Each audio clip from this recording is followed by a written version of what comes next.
spiritual community, please help me welcome Pat Sheveland. Okay.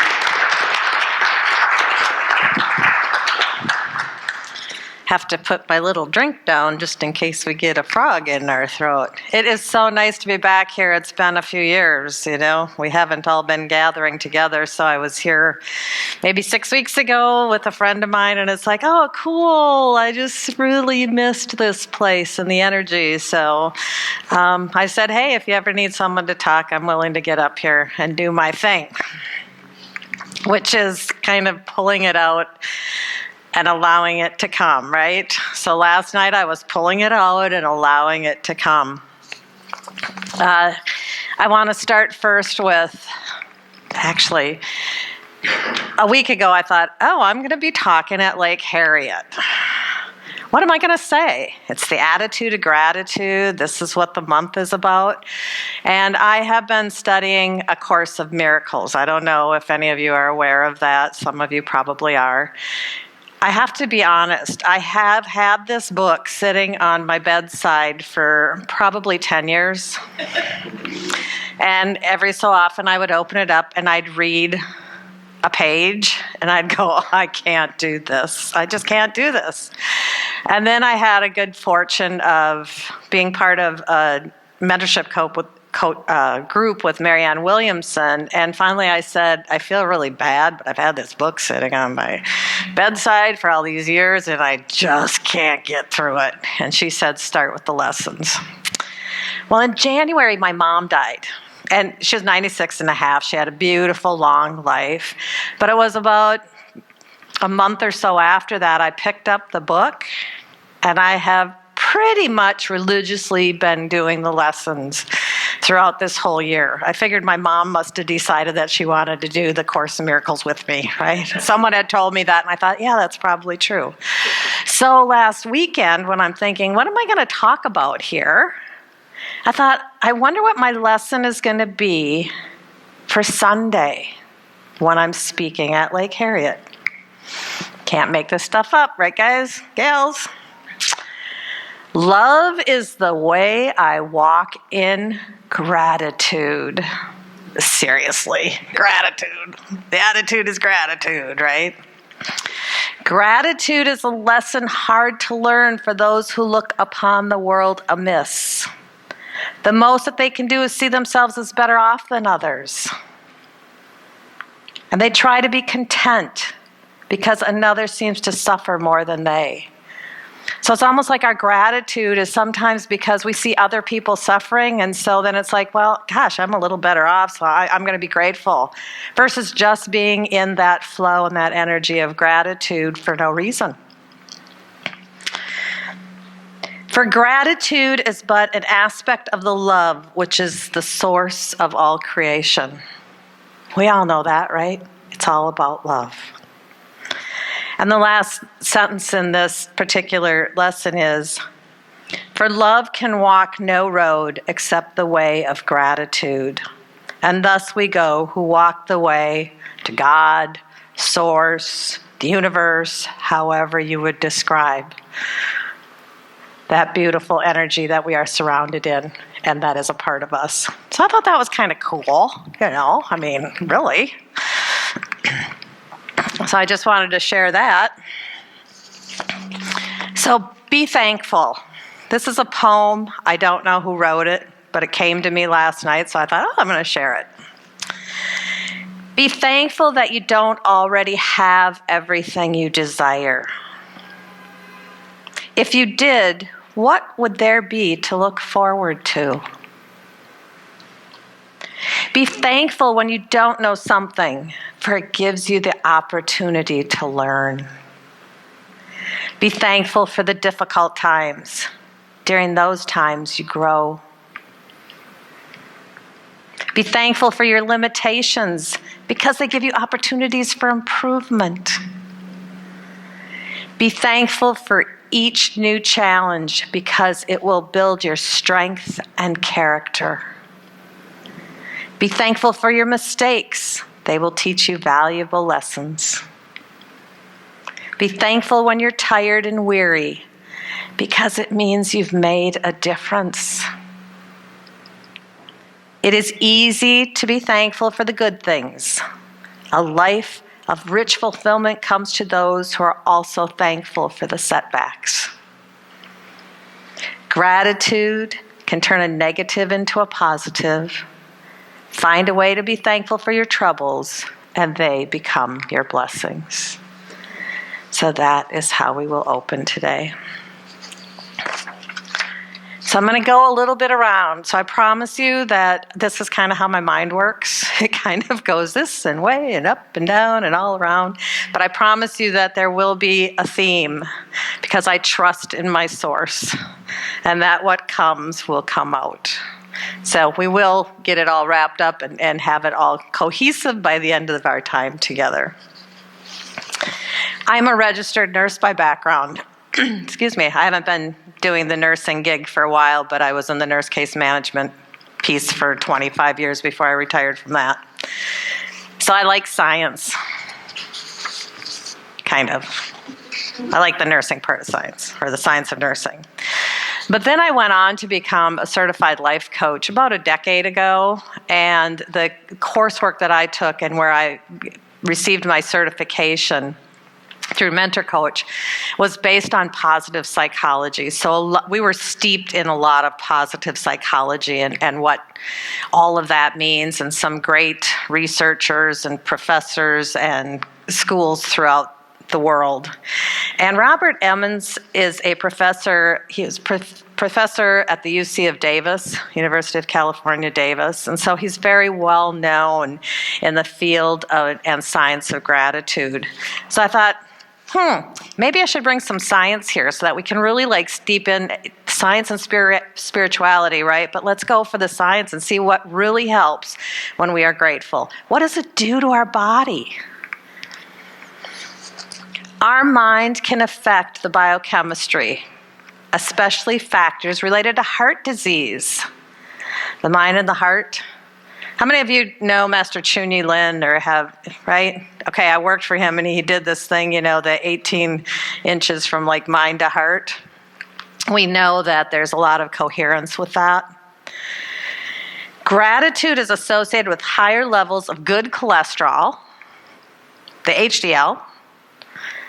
It's correlated with lower levels of bad cholesterol, that LDL, and lowers systolic and diastolic blood pressure, both at rest and in the face of stress.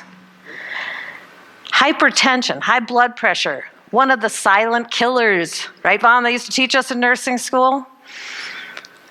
Gratitude, having gratitude can actually keep our blood pressure at bay and keep it healthy. It has been linked with higher levels of heart rate variability, a marker of cardiac coherence. And we've talked about, there's a lot of stuff going out there in the world about the coherence, heart math, all of that type of thing. This is a state of harmony in the nervous system and the heart rate. With less stress, and we get increased mental clarity.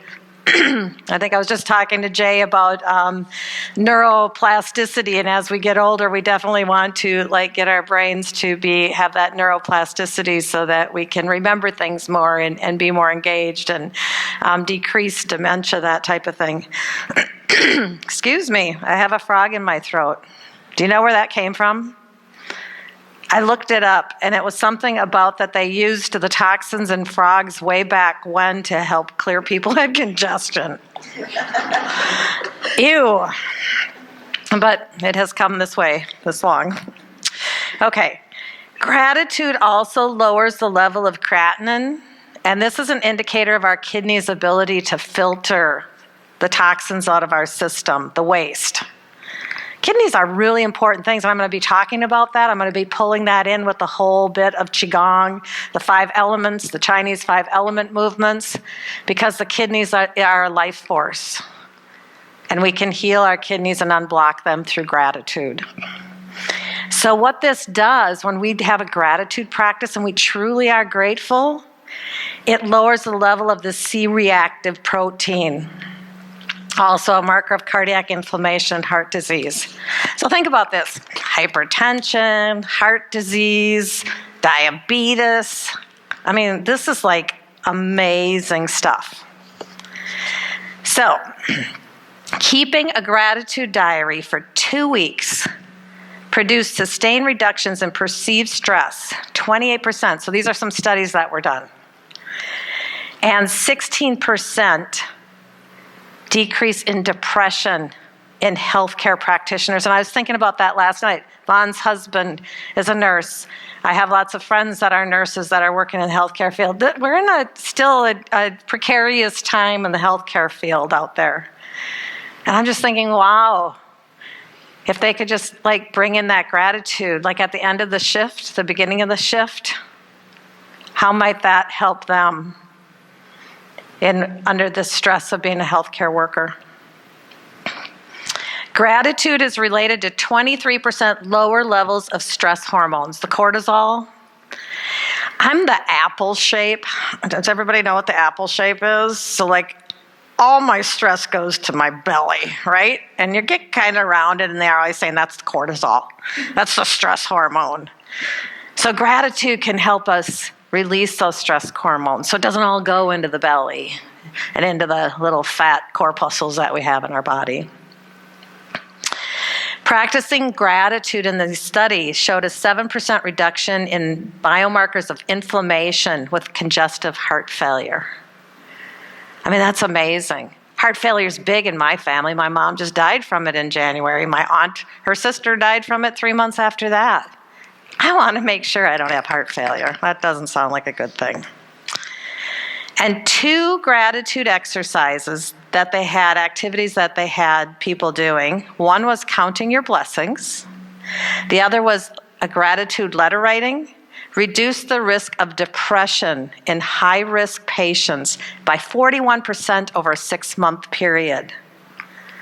Think about that. Think about this. And it talked about like gratitude with PTSD. You know, they did studies with Vietnam vets and survivors of 9/11. And those that practice a regular gratitude practice fared so much better than those who didn't. Oh, speaking of that, body fat. Dietary fat intake is reduced by as much as 25% when people are keeping a gratitude journal. So we don't have to track our food. All we have to do is a gratitude journal. And we can keep ourselves in a healthy frame of mind. I talked about what it can do for the brain. It can decelerate, meaning decrease the effects of neurodegeneration, so keeping our brain in good shape. And I talked about the blood pressure. So writing a letter of gratitude, and I'll be going into this, like why I think this is just so important. People who wrote letters of gratitude reduced their feelings of hopelessness in 88% of suicidal inpatients. 88%. And increased the level of optimism in 94% of them.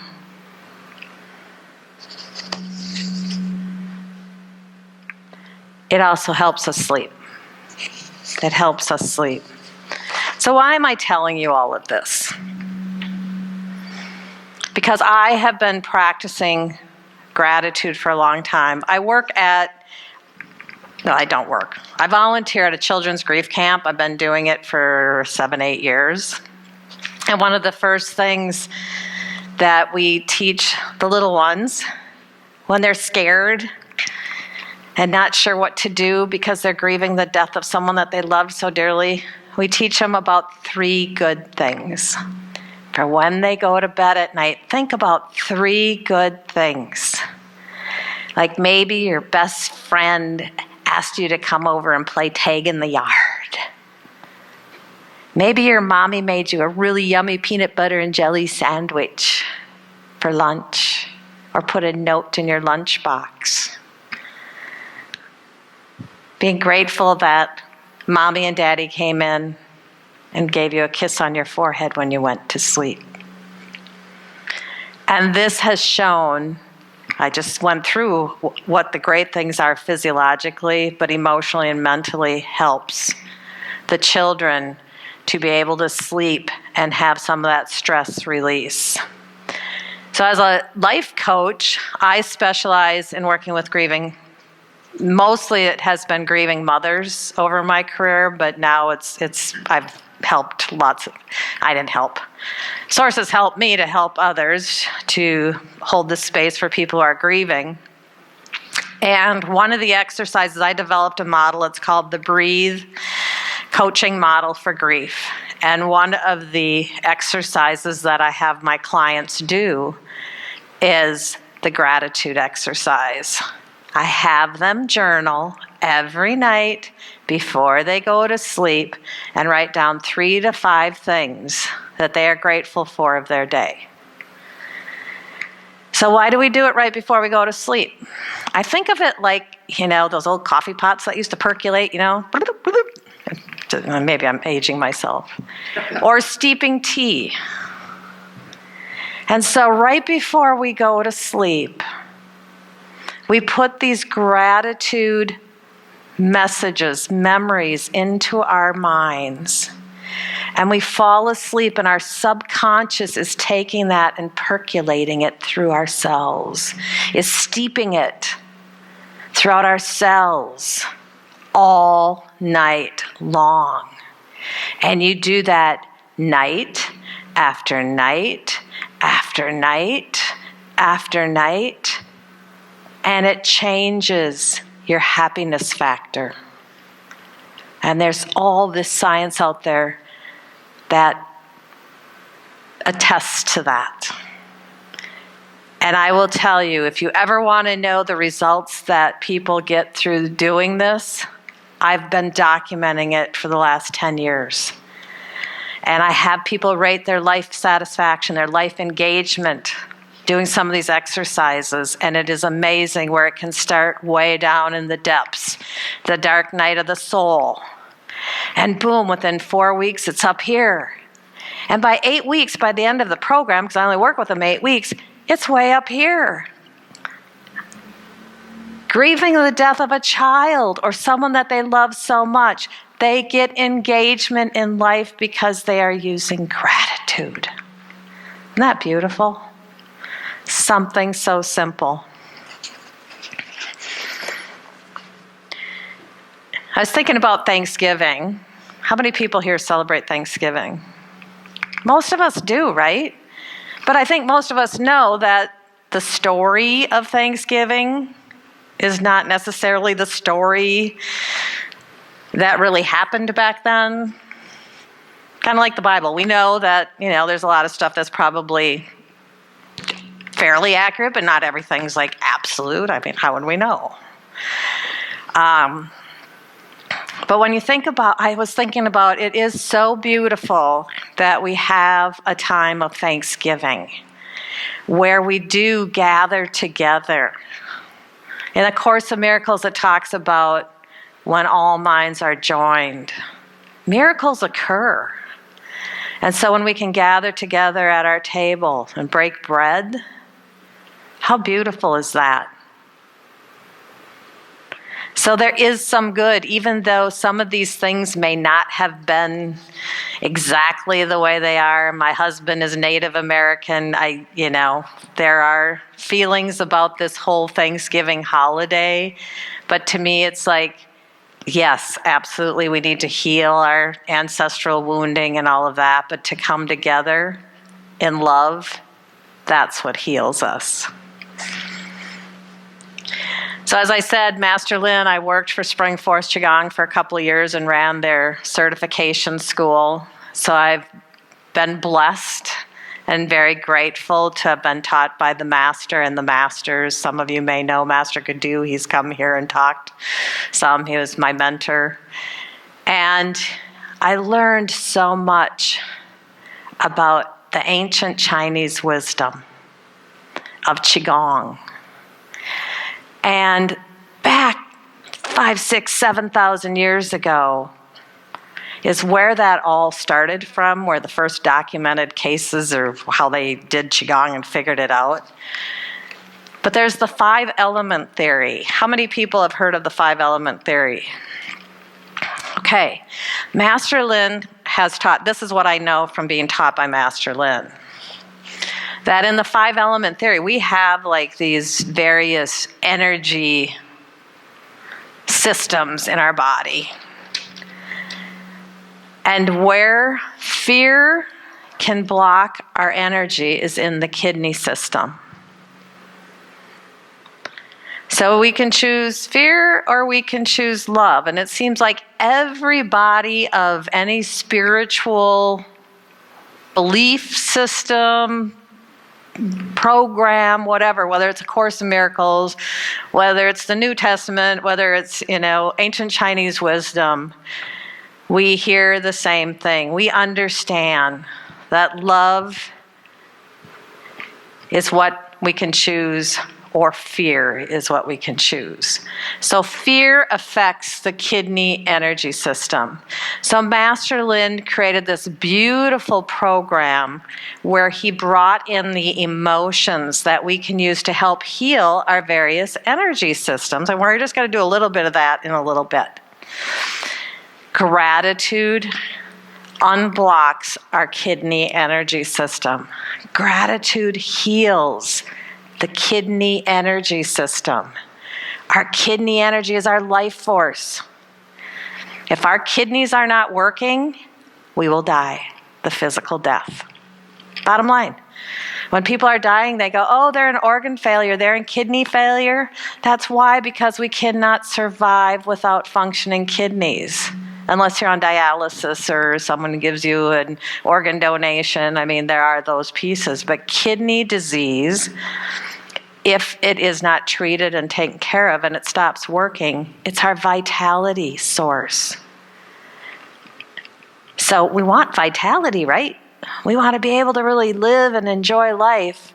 Gratitude will unblock and get our kidney energy system balanced.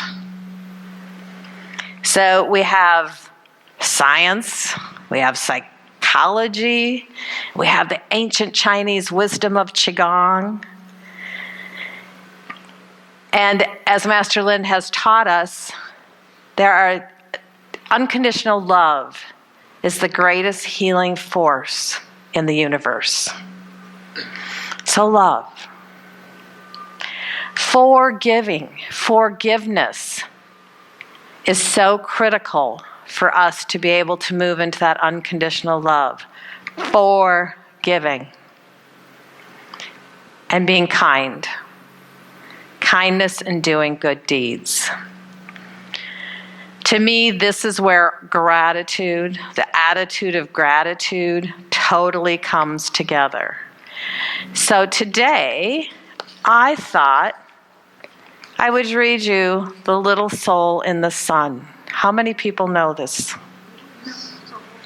So we're going to do storytelling today, and I'm going to read you a story. And it brings all of this together in such a beautiful way. The Little Soul in the Sun is a children's parable written by Neil Donald Walsh, the guy that had the conversations with God and wrote them all down. Okay. So he wrote this book for his grandchildren, and it's just so inspiring to me. I thought this would be a great way to roll this whole talk together. Or at least that's kind of what was driven down into me last night. So here it is. Okay, you ready? Are you ready for story time? Who's ready for story time? Yay! Okay, I'm going to sit, if you don't mind. Because otherwise I'll just keep moving around and distract you. And I want you to listen to the story because this is story time. Once upon no time, there was a little soul who said to God, I know who I am. And God said, that's wonderful. Who are you? And the little soul shouted, I'm the light. God smiled a big smile. That's right, God exclaimed. You are the light. The little soul was so happy, for it had figured out what all the souls in the kingdom were there to figure out. Wow, said the little soul, this is really cool. But soon knowing who it was not enough. The little soul felt stirrings inside and now wanted to be who it was. And so the little soul went back to God, which is not a bad idea for all souls who want to be who they really are, and said, "Hi, God. Now that I know who I am, is it okay for me to be it?" And God said, "You mean you want to be who you already are?" "Well," replied the little soul, "it's one thing to know who I am, and another thing altogether to actually be it. I want to feel what it's like to be the light." "But you already are the light," God repeated, smiling again. "Yes, but I want to see what that feels like," cried the little soul. "Well," said God with a chuckle, "I suppose I should have known you always were the adventuresome one." Then God's expression changed. "There's only one thing." "What?" asked the little soul. "Well, there's nothing but the light. You see, I created nothing but what you are, and so there is no easy way for you to experience yourself as who you are, since there is nothing that you are not." "Huh?" said the little soul, who was now a little confused. "Think of it this way," said God.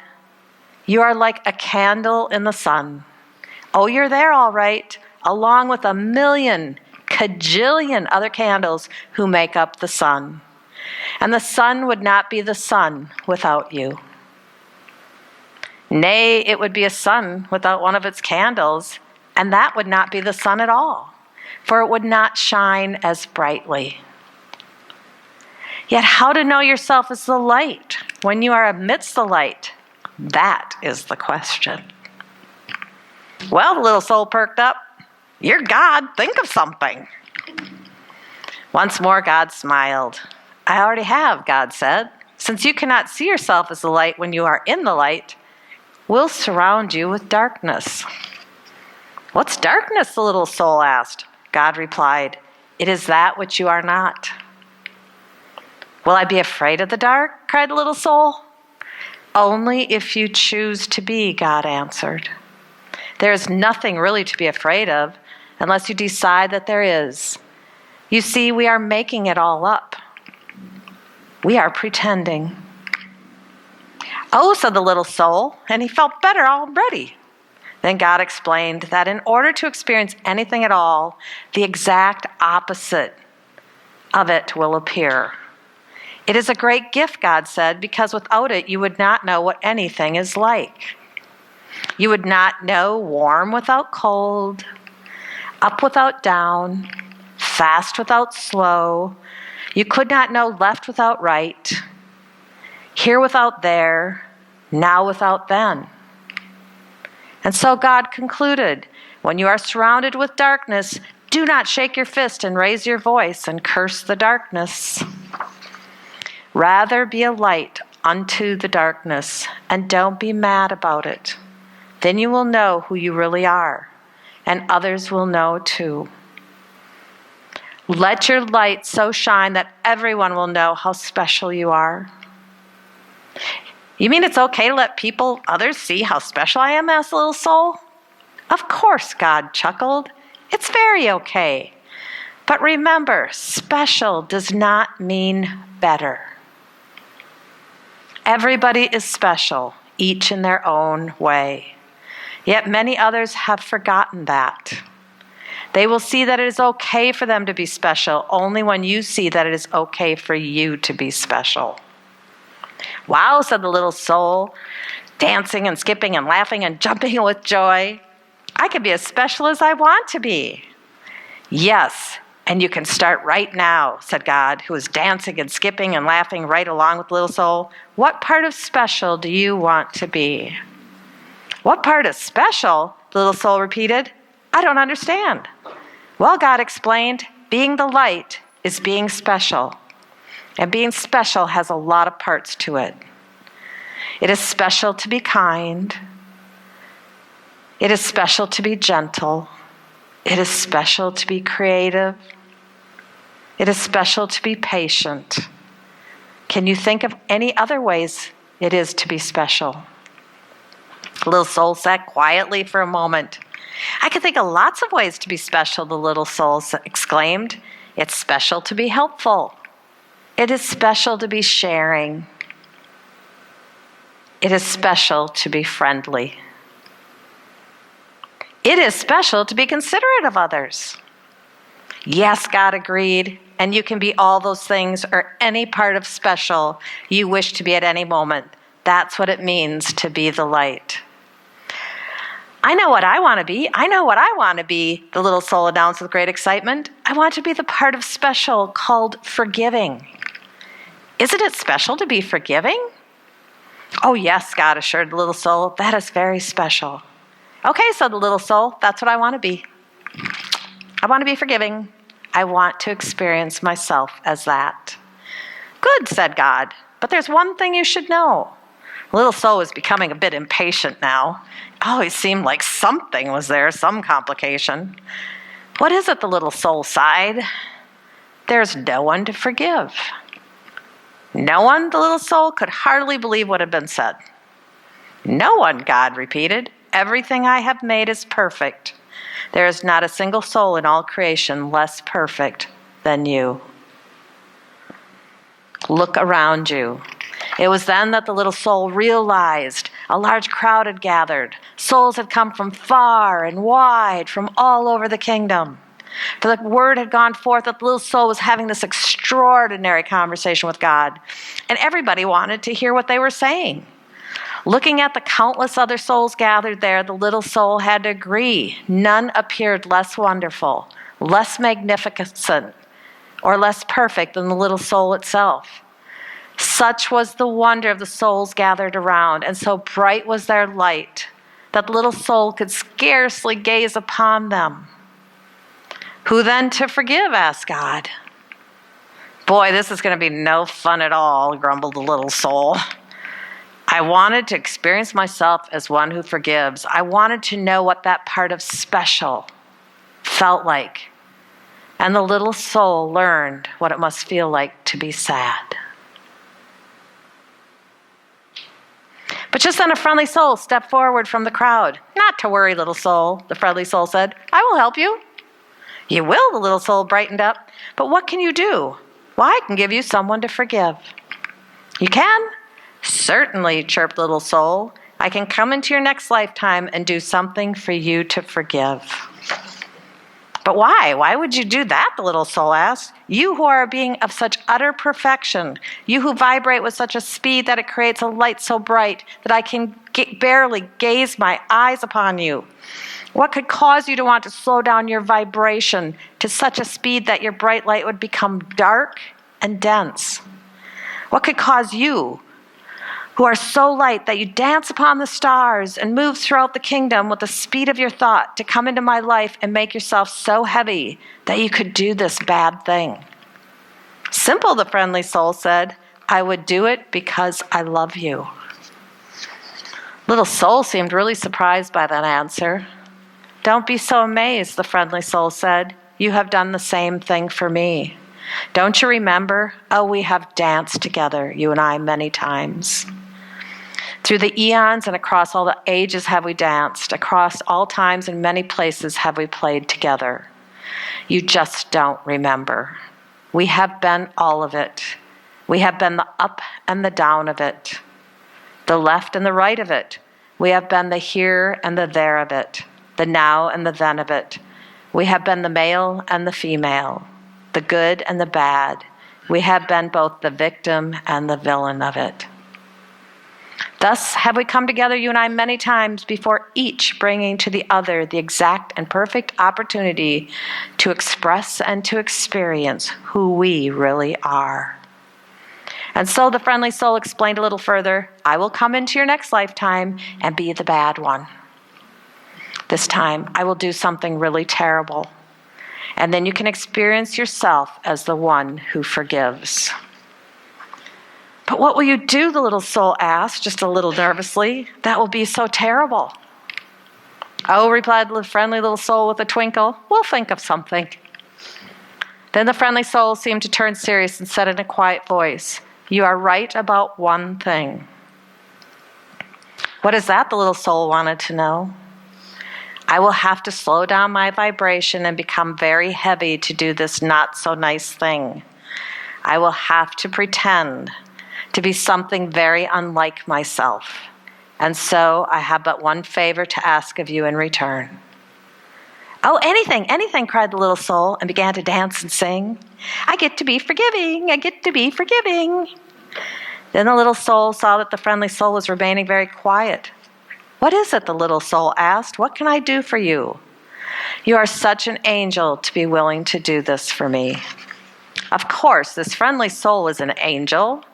God interrupted, everyone is. Always remember, I have sent you nothing but angels. And so the little soul wanted more than ever to grant the friendly soul's request. What can I do for you? The little soul asked again. In the moment that I strike you and smite you, the friendly soul replied, in the moment that I do the worst to you that you could possibly imagine, in that very moment. Yes, little soul interrupted, yes. Remember who I really am. Oh, I will, cried the little soul. I promise. I will always remember you as I see you right here, right now.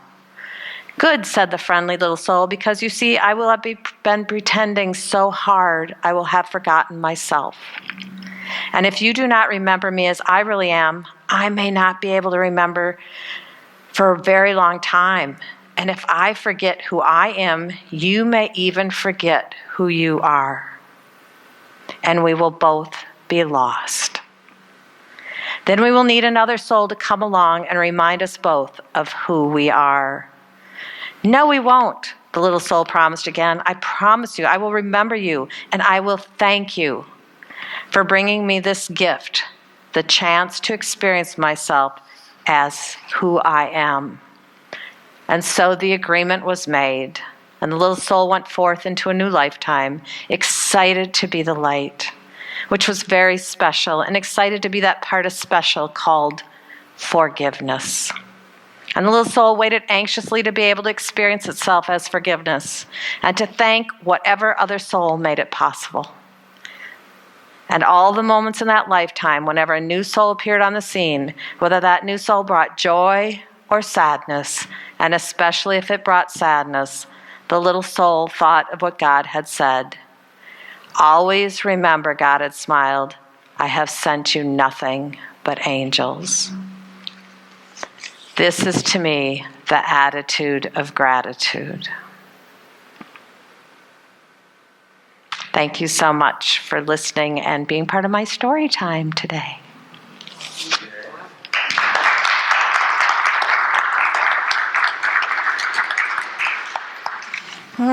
This is so beautiful. So just real quickly before we do a little movement, I would like you to just squeeze the person to your right and move that around the circle, connecting our hearts and our minds together in deep gratitude. Feel that energy flowing through one arm and out the other and into your hearts.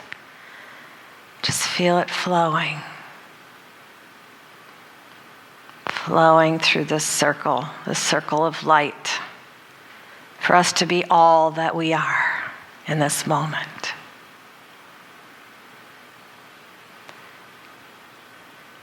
And we are not breaking that chain energetically. What I'd like to do is have everybody put your hands together, fingertip to fingertip, palm to palm, lightly. And we are doing the Qigong Movement, which is connecting to our heart's energy, which is the movement that Master Lin encourages us to do to bring gratitude and heal our bodies, our minds, and our spirits. So when you take a breath in through your nose, slightly bend forward. And think of something you are so grateful for in this moment. And when you exhale through your nose, I want you to come back up.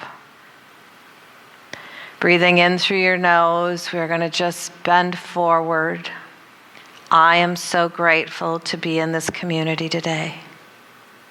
And exhale out of your nose as you raise back up. Breathing in through your nose. What are you grateful for? What's the first thought that comes to your mind? Exhaling out of your nose as you raise up. We're going to do just a couple more. Bending forward, we breathe in through our nose. I am so grateful for this life. Exhaling through our nose as we come up. Breathing forward.